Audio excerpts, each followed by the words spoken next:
con quelque quar Re boyer we kade Se point de jaketiep Re drop down Gwa milet con la de Dân ngô de ke con kel Harmony canteen ngap ka luot je ngap ke ne lose ke quisiel ka job dodien ike talwa den Jesus ke ngap ke ne lose seletiep mi de jen selepar Rey Daniel, que dos que yo que je pes que nan, ciel diu ciel dual, ciel par ciel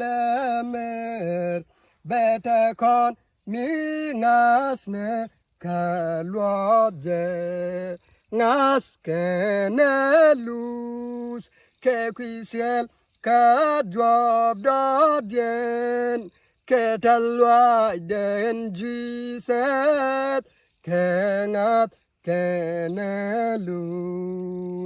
sele ai ti ba korom sele jek ti ba konyak ke let ko tin bej seke chul jok sele par Ciel bat, ciel ngap, ciel jat, ke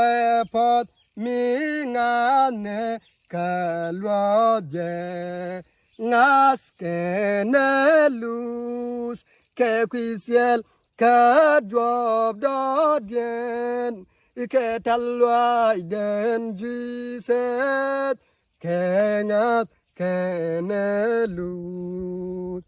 Kasi con đơ tờ mạt Hê dân quý nó cơ đề Amani kén đial Chân chỉ con kê la dịp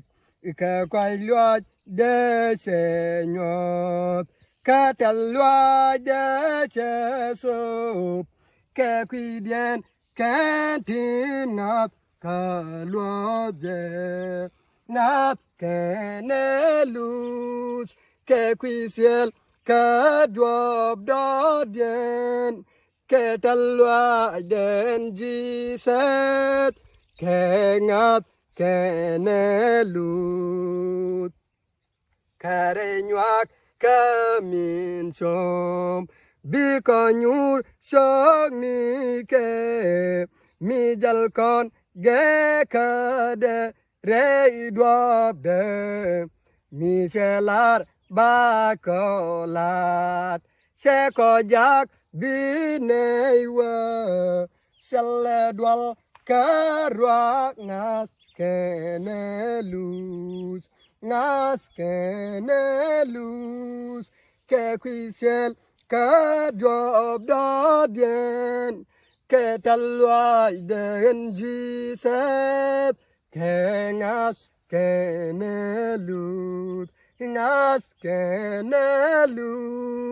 ke quisiel ke drop dodien, ke talwa den jiset, kengat kenelus,